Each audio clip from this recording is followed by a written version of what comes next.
Angel of light, come into me. Show me what I need to see.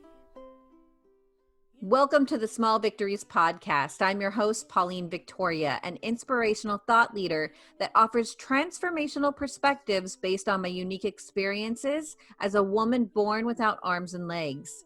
I feel like my life has been full of small victories that has led me to discover the greatness within.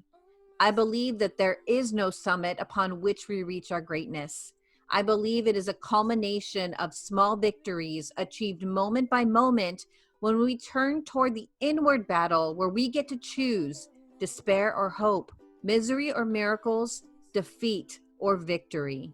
My goal is to awaken your potential, your purpose, and your power so that you can discover the greatness that lives within you. Think of this podcast as your weekly portion of tools, stories, and teachings that help you reflect on the small victories in your life. Thanks for tuning in, and let's begin. Welcome to another episode of the Small Victories Podcast. I'm your host, Pauline Victoria. What if the very thing you've been trying to forget, the struggle, the addiction, the instability, the years you felt behind, was actually the thing that qualified you most to win? Today's guest, David Price, is living proof that your past does not disqualify you, it prepares you. After surviving a 20-year drug addiction, homelessness, and a childhood marked by chaos and constant moves, David rebuilt his life from the ground up. He's now a 7-figure entrepreneur and the founder of a virtual insurance agency helping everyday people, single moms, waiters, and those with no sales background create real income from home. This conversation isn't just about business, it's about hope, it's about leadership, and it's about what becomes possible when you decide to show up, do the work, and let your story work for you instead of against you. David, thanks for coming on the show. Thank you. I appreciate it, man. That was a great intro. I need to write that one down. I like that. You're welcome. Okay, so let's just start at the beginning. I'm a big believer that people don't care what you have to say until they find out how much you care. And so I'd like to understand your past, which I explained a little bit in the intro, but I'd like to hear from your own words where you started from. And it seems like a big leap for a lot of people who heard that intro. And I believe that success is in the details. And so let's start at the beginning. What was your childhood like? And what was the turning point that made you choose differently? I used to think I lost the gene pool lottery. All right. We're born to parents and we don't get to choose that. And my very first memory that I remember, I was probably about 4 or 5 years old. And I was like walking through the streets in New Jersey because we just got kicked out of a hotel because my father wasn't able to pay for the hotel. And he's trying to talk different hotels into letting us stay the night. So it's dark. I don't remember what time it was. My legs are tired. And that's like my first memory that I could remember. Both my parents, they had me when they were 18. They were struggling with drug addiction. They didn't have a stable home themselves. And it was me and my sister, who was actually 2 years younger. And that's what we were born into. They were divorced I don't really remember the divorce, but they divorced at a very young age. And I lived with my mom up until I was 8 years old. And at that point, my mom was still struggling with addiction. And we were living in the projects in New Jersey. And police came and they just took us away from my mom. And they gave us a choice at the police station. You want to live with your grandparents? Or you want to live with your father? And I'm such a loyal person. And I picked my father, even though my father equaled a 2-bedroom trailer that already had 3 people in it. And then we're going to add another 2 people. When my grandparents was a 3-story condo where they had an interior decorator and everything was nice and new. But I picked loyalty over lifestyle. And that lasted a couple of years. And then my father was having his own struggles as well. And ending up back with my mom. Long story short, a lot of chaos, lived in over 20 places by the time I got to high school. My mom finally did get clean when I was about 10 years old. I think 13 years old, something like that. She got clean. So things changed a lot. She was still a wacky mom for a mom and still very young at heart. But things started getting better, and I thought I wouldn't do drugs myself because I saw the chaos. And sure enough, at a party one day, one of my good friends really talked me into trying ecstasy. And he's, nah, man, you got to try it. You just got to try it. You just got to try it. And I did. And as soon as I did, I'm like, wow, look at that. I was like, what else am I missing out on? And I ended up trying every drug after that and got into harder drugs and struggled with drug addiction for the next 20 years, all the way up into 2012 or 2013, 2012 to 2013, when I decided to, I was actually living in an apartment in New Jersey. And it wasn't even my apartment. It was a friend's. We were staying there, me and a girl I was dating at the time. And he just abandoned the apartment. He stopped paying the rent. He stopped paying all the bills. I had no electricity. And I just woke up one day and I was just like, holy crap, what happened? Because the reason I was able to use for 20 years was I was a very functional addict for a majority of that time. But drugs will always win over a long enough timeline. And they finally won. They finally beat me down. And I was able to talk to the girl I was with to drive to Louisiana, go stay with my father, who I really had no relationship with, hated most of my life. He was still struggling with drug addiction, but I needed just a place to go where it was different. And drove from New Jersey to Louisiana to sleep on my grandma's pull-out couch. And I was 30, that was 2013, I believe. 2013, maybe at the end of 2012. And eventually made it to a 12-step meeting. I was going there as a supporter in my head to help my girlfriend. I thought I had everything under control. I'm sleeping on my grandma's pull-out couch. I don't own a car. I have no job. And it felt like I had everything under control. But she started stealing from my family. And I'm like, listen, you can't be stealing from my family. Even throughout my using, I never believed in stealing from other people. It was just work for money. If you want to get high, work for the money to get high. That's how I believed. To me, it was like an ego thing, I think. It's like I'm better than someone that uses and steals because I work for my money and use. But realistically, that was just a lie I told myself. And so went to that meeting, started crying. I didn't know I was crying, but I just started crying. I didn't know then, and now I know it was God. Let me know I'm exactly where I needed to be. Because if I didn't feel anything in that meeting, I probably wouldn't have went back. And they made a suggestion: go to 30 meetings in 30 days. No, it was 90 meetings in 90 days. I'm like, oh, that sounds good. I told my girlfriend, let's do that. And I did it to prove a point to her. She didn't do it. She ended up in jail another couple times that year. And I never used a drug or any type of alcohol or substance again since then. And that was July 12th, 2013. Wow. I love how you credit God for that feeling that overcame you in that first meeting. What was the point you had to prove in order to make you want to commit to 90 meetings in 90 days?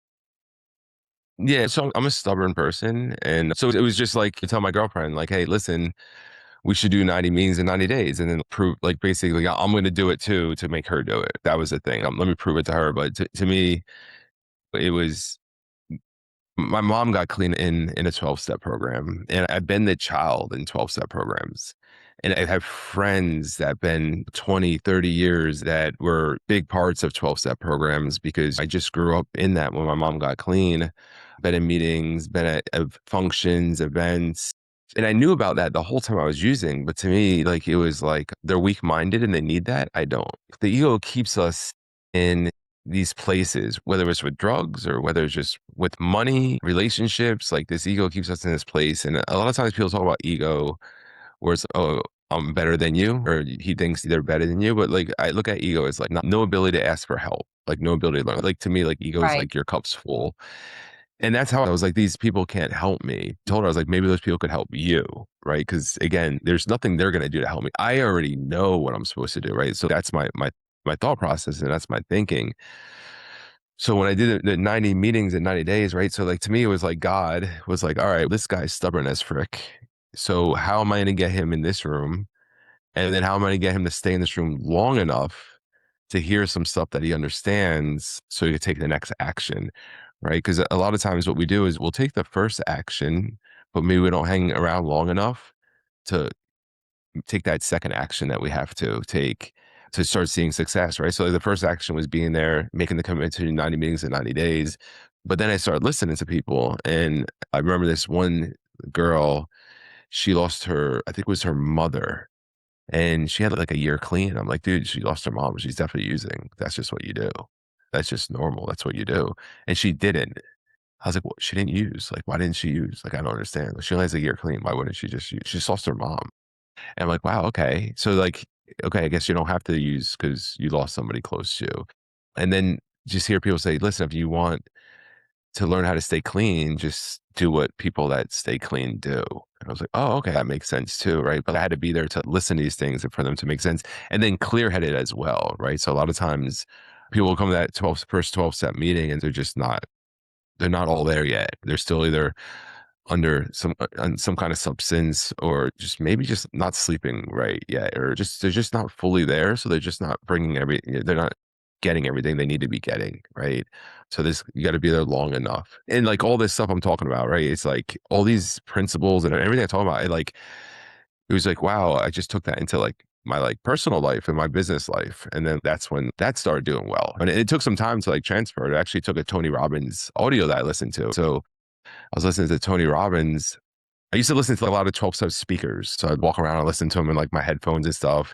I was working a job, 7.25 an hour, mopping floors, cleaning toilets, and I had my headphones on, and they probably all think I'm listening to like rap music or something, but I was listening to people that got clean for 10, 20, 30 years. And like this one lady, she was an escort, right? She had sex for money. I don't know what term it was. I guess there's different terms on how you do that. But basically she went from that to like owning multiple houses and being an attorney. Right. So you hear all these. So that's all I was doing. I was like, listening to these stories of hope every single day, like listening to people transform their lives. I'm like, yeah, and it just gave me hope. I'm like, okay, this is it. This is what I got to do. This is what I got to do. Yes, I'm sleeping on my grandma's couch still, and I have no car, and I'm making 7.25 an hour. But look what this girl did. She went from this to that, right? She was deeper than me, and now she's way ahead. So then I'm listening to a Tony Robbins book, and he's like, if you want to be successful, you just find someone successful and you just duplicate what they did, and you'll probably have similar results. I'm like, oh, wow, that's what they said. That's for staying clean. It works for other things as well. And that's when it just hit a spark in me. And then I started going from, all right, cool, I'm clean, but like now let's like fix these other parts of my life and really grow. Because I always had goals to be a business owner and live a great life. I just didn't know how. And my ego held me back. Oh my gosh, you said so many good things that apply to entrepreneurship and leadership these days. And you connected the dots in that instance of, if you want to be successful, get around successful people, do what they do. If you want to be successful, stick with it. And I think I see this over and over again with entrepreneurs. They're going down one trajectory and a month in, they're like, oh, it's not working. And then they stop. And I'm sure in your business, it's a virtual insurance agency. So I'm sure you've helped a lot of people come into the business, but there's only a few that actually stay with the business. And I want to ask you, since you're now the one that they're following their footsteps, and right, they're like, oh, what did David do? I'm going to do that because you've already proven your success. When you welcome people into the business, as the leader now, what do you say to them to encourage them that they can reach it? Because there might be someone listening to this and be like, there's no possible way I can make 7 figures. Yeah, absolutely. So that's the biggest thing, is letting people know I'm a normal person. That's why I didn't share anything about my addiction or my childhood or anything like that up until a few years ago. People, they judge whether they want to judge or not, or whether they should judge or not, right? People judge. And I'm sure most people have dealt with an addict in some part of their life, right? That got clean and then stole something from them. And I understand that. And when you want to be a business owner, you have to gain trust from people. So I waited till I hit a certain level of success before I started sharing that. And the point of sharing all that, and we could go even further. Let me like disqualify myself for everyone here real fast. Barely finished high school. And I think the reason I did finish high school is because I was one of the best wrestlers that went through my high school in a while. So that helped me quite a bit.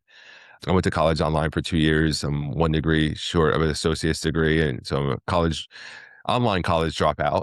And there's nothing I've done like crazy awesome in my life. I've worked every single job there is. I worked as a plumber, electrician, carpenter, landscaping. I was a galley hand, 7.25 an hour. That was my first job when I got clean. I've been fired from mostly every job I ever had too. So I don't have a great track record, but when I got my insurance license, one, I was stacking skills, right? It's stacking habits, and I started learning about myself. A lot of times people will say, it took me 36 months to put $1 million in my bank account. And then my fourth full year, I had a 7-figure income, and that continued to grow from there. But to me, it it happened years before that. Like I said, I was mopping floors, like listening to stories of people having success. And I was just doing things. I remember I was overweight. I just quit smoking. And I was like, man, like I need to start doing something about my health. And in the past, you're like, all right, I'm going to wake up at 4 o'clock in the morning and I'm going to go to the gym for 3 hours. I'm going to do all these things. And I learned, you know what? It's not about doing these big, giant things. I was like, this is what I'm going to do. I'm going to walk 20 minutes a day. That's what I'm gonna do. Because I know I could do that. No matter how tired or whatever, I'm gonna walk 20 minutes a day. And then after I master 20 minutes a day, maybe I'll do 30. Then after I master 30, maybe I'll start jogging. And then before that jog turned into a 5 mile run, right? So but it's through a process. So insurance agents, I've hired over 6,000 insurance agents, I think, over 2018. Just last year, not even really trying organically, we brought on 1,000 insurance agents. And the majority of these people are just retail workers, housewives, servers, just regular people. And yes, insurance seems super, super boring. But I think having to put pants on and leave the house to go to work and sit in traffic is really boring. They're able to sit at their house just like we're sitting here. They actually work on a Zoom meeting exactly real similar to this, except for there's 60 or 70 agents on there and they're just calling people that inquired about insurance and they're helping with their insurance. And I think everyone's qualified to do that because everyone cares. I think people typically care about people, want to help people. People talk on the phone, right? They're going to do it anyway. You might as well get paid for it. And to get an insurance license, I actually thought you needed a degree to get an insurance license. In most states, it's just a 20-hour course.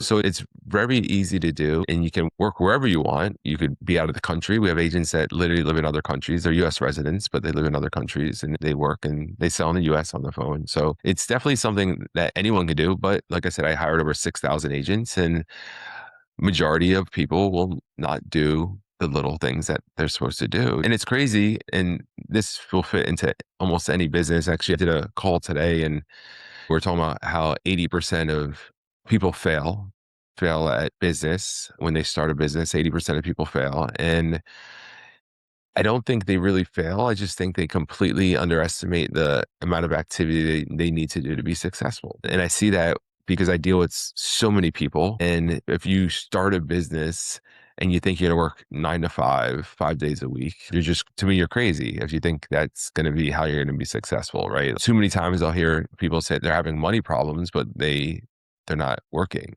right? They're not trying. And that's just, it's like almost normal to see that. Then you have somebody who never sold anything in their entire life, completely coachable, and they may make a 6-figure income their very first year. And everything else is the same. The leads are working the same. The clients they're talking to are basically the same. The products they're selling are basically the same. The difference is the individual, but more importantly, it's like the habits or the things they're doing on a daily basis regularly. Because a lot of people could do what they're supposed to do for a minute or like a day, but to do it when you don't want to do it. People ask me, how do you become successful? Real simple. Do all the things you don't want to do. What's the number one thing you've learned that people don't want to do? I guess the biggest thing is, when people are working for somebody, right? 'Cause most people, right? They've had a job and it's very strict. You got to show up at your job on time. You got to do what's expected at your job. And then you can't leave until the job's over, right? Like a server or something like that. They usually don't have a time they leave. It's like when things slow down. But then you take that same person and you're like, all right, cool. Like you're in charge. Like you work your hours. You pick when you want to work. And they don't work as hard for themselves. And that's the biggest disconnect. And it drives me, it's hard because most people, they get into insurance because they have a very clear goal of what they want, right? They want more freedom, or a lot of times they want to be able to work from home. And I ask them, you want to get paid from home or are you looking to work from home? Which one? Because they're different, right? If you just want to get paid from home, like without working, like this isn't going to work for you. You might have to find something else. Maybe the lottery. I don't know. But this one's not going to work for you. But people just typically, they won't work for themselves because I think that with the job, it's like, all right, cool. I'm going to put in X amount of hours and you're going to pay me Y at the end of the week. They know what they're getting. When you're an entrepreneur, I heard someone say this and it was really a good analogy, but it's like when you're an entrepreneur, it's like, all right, this is the deal. We're going to have you run a race and I'm not going to tell you how long it is. You just run until we tell you to stop. And that's what it's like to be an entrepreneur, right? Because you just don't know when you're getting paid.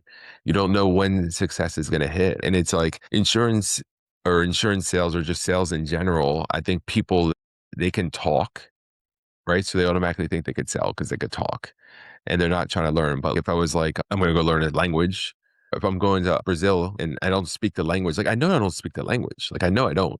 You don't expect to go there and just fluently be talking to everyone. But for some reason, people think they're going to get their insurance license and just sell 5 policies a day, make $500,000 for the year, working from home, and don't understand. No, it's a skill you're going to have to learn, and it's going to be uncomfortable, just like any other thing that you had to learn in life.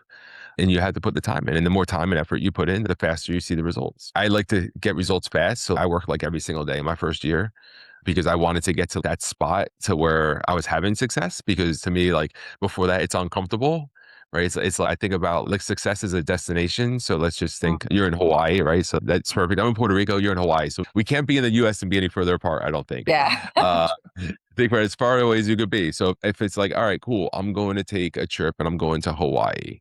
I could go and find, there's definitely not a direct flight, but let's pretend there's one layover, right? I could find a flight with the minimum layover and I could be there probably like 17 hours or something, I'm guessing, right? I don't know. It's got to be far. Or I could fly to Atlanta for a little bit. I could go sightseeing in Atlanta. I go from Atlanta, drive down to Dallas, go sightseeing there, maybe go check out Houston, right? I could take as long as I want. But if the destination is Hawaii, why am I taking my time getting there when I could get there as fast as I want? So I think about that. Like when you start a business, it's like, to me, it's like max effort until you're at that spot where you're comfortable. Get out, like it's gonna be uncomfortable anyway. Like it's 100% gonna be uncomfortable. So like, why don't you just put in a little extra effort, be a little bit extra uncomfortable, so you get to that spot where you're comfortable. Make your activity so unreasonable, your activity so much that it's unreasonable that you actually have a chance to fail. Wow. It's hard truth to swallow for a lot of people. It is, and I got to see it at scale, and it's funny because I help people build virtual agencies themselves now. So they hire, recruit, and train people, and a lot of times they blame themselves. I don't understand. These people keep quitting. They keep quitting. They quit. And I've had people reach out to me and be like, "Hey, Dave, listen, just let you know I quit. I'm going to go do something else." And I'll just hold on a second before you tell me you quit. Can you say you actually started? Because to me, it's like everyone's got to get a life lesson. Can you say, and 100% of the time, they'll admit it. Like, you're right, Dave, I did. And I almost quit myself. 6 months, I almost quit. 6 months, I almost quit because I wasn't having success. I made 20 grand my first 6 months working like stupid hours, like super, super discouraging. And that was my first year. From like May to the end of the year, my 1099 was like $22,000. Anyone would have ran from that. My next 1099 was worth 200,000. So it's a good thing I did it. But at 6 months in, I was looking at other things. I was thinking about making the jump. And then all of a sudden I'm like, wait a second. I've only been doing this 6 months. So if I like quit today, I don't know if I can't really say I started. There's nothing I could do in life for 6 months and then quit and say I tried. I can't say I tried like in 6 months. That's like, again, like back to language. I'm going to learn Spanish, but if I don't learn in 6 months, like that's it. It's just not for me. It was like, don't bother trying then. What made you stay? And what was that thing that, because you said you never know when success is going to hit. So what was it that made success hit for you? So it's like self-evaluation. So I'm 6 months in and I'm about to quit. And I'm like, all right. And then I came to the realization, all right, I'm not quitting. That's it. I'm not quitting. But then it's like, all right, what's the problem and how do I fix it? And you look and it's like, you start looking, okay, there's other people doing exactly what I'm doing. Again, same leads, same clients, same products, and they're winning. I'm not winning. Right. So I'm like, all right, I'm the variable. Okay. Why am I the variable?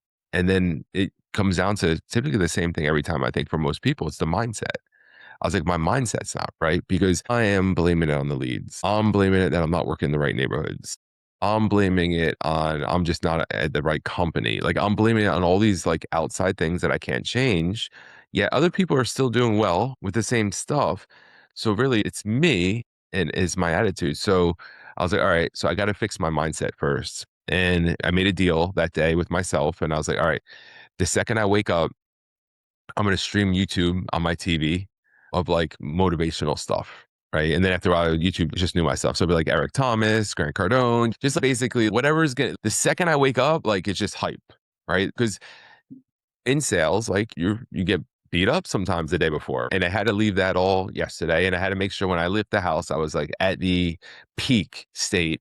Doesn't mean I'm going to crush it, but at least, dude, at least I'm going into that day like at the best possible mindset I could be. And I started doing that. Then It was not looking at other things. So I think what happens, there's these gurus, they say you should have multiple streams of income. And the people I follow who have real businesses, right? They say the exact opposite, right? They say create one stream of income. And that's what it is. Like I didn't create another stream. Matter of fact, I stopped. Any other way I knew how to make money, I 100% stopped until I was making six figures monthly. Once I was making six figures monthly, it wasn't even about, at that point, it's not about creating another stream. It's just diversification. Things start falling in your lap. It's like, hey, here's a real estate deal or something. And yes, I make money from some other things, but like 99% of my money is from insurance.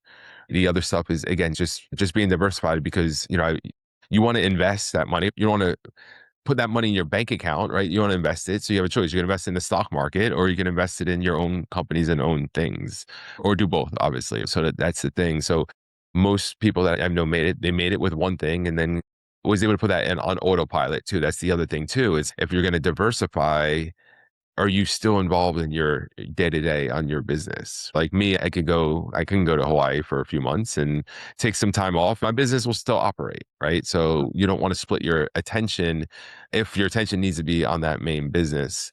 So that's important too. So for me, it's like, all right, so stop everything else, stop looking at everything else. This is what I'm doing. This is a system they gave me to follow. I'm following the system to the T. Like I was like, all right, I'm going to make sure if I fail, they can't come back and be like, you didn't do this. You're supposed to do this. That was like my mindset. I was like literally pretending I was a robot every single day and just like following the system that they gave me like systematically, which was like super simple. At that time, we sold out in the field. So it's like take leads, go to the house, do 5 presentations a day, work till dark. Like real simple, knock on doors of people that mailed something and looking for insurance. 2020, we switched everything over to the phone and things got way easier because I used to have to drive hours to get to the first house and hours home and eat cold chicken in the car and all these things that none of my agents have to do anymore. But I'm glad I went through it because it showed me what's possible, right? And it showed me like it's like gratitude, right? Yeah, man. Again, we were working like 6-7 days a week, like out in the field. Like when days were so much longer. Now it's like, all right, cool. It's 8 o'clock. I'm done working. Like I'm home. It's such a better world. I know. It feels like the world has gotten easier in terms of access to people and connecting with people and getting them to hear your pitch. And yet people still struggle with it's still not happening for me. But I appreciate you being fully responsible for yourself and saying, it's me then. I'm the variable. And so I think that's something that a lot of us as listeners, if you're listening to this, radical honesty and responsibility is the name of the game. And I really appreciate your no sugarcoating type of approach, David. I'm sure that's what helped you. Yeah, I love it. And I feel like if people need evidence that anything is possible, you're it. And no matter where you start, it doesn't matter. It does not determine where you're going to end up. Do you have any last thoughts before I let you go? Think super important. If you're a business owner starting a business, I had a landscape business before. I was with network marketing company, a couple of them before, and I wasn't successful doing that.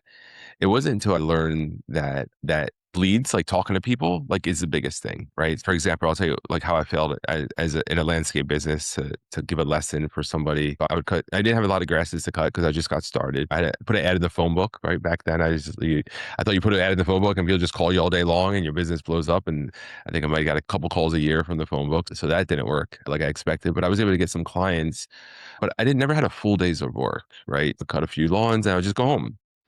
And knowing what I know now, it's like super simple. Like I would cut a lawn and I would knock on every single door on that street. And then I walk down the other street and knock on every single door. I would probably even offer people free cuts. Like I'm already there. Okay. I'll give you this first cut for free.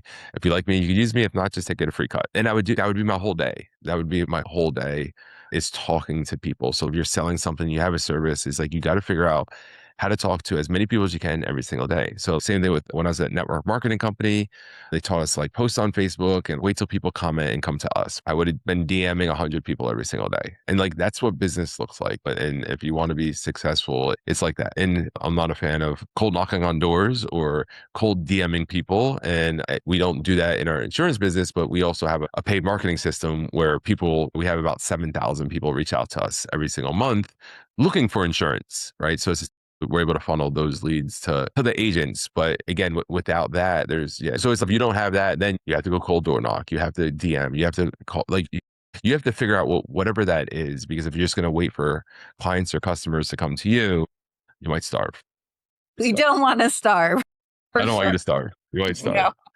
No, that is not the moral of this episode. And thank you for saying that. I do believe that if you want anything to grow, creating those relationships and talking with people is very important, but also listening to them. That's the part of sales that I think a lot of people forget is listening to what your potential customer needs and then meeting them where they're at. I want to thank you so much, David, for coming on the show and sharing your life experience. I think what you said would disqualify you. It doesn't. It actually qualifies you even more because you've shown how to take the leap from nothing to millions. So thank you for that. Yeah, I appreciate it. Thank you for having me. Yeah, absolutely. To the listener, if there's one thing to take away from this conversation, let it be this. Your story, every hard chapter, every setback, every moment you thought you wouldn't make it can become the very foundation of a victorious life. Victory isn't about having a perfect past. It's about having the courage to show up today, to be coachable, to put in the work, and to believe that the transformation doesn't take decades. It takes a decision. Living victoriously doesn't mean life is easy. It means you've decided your past will no longer define your ceiling. Thank you for joining another episode of the Small Victories Podcast. And until we meet again, be blessed. Come into me. Show me what I need to see.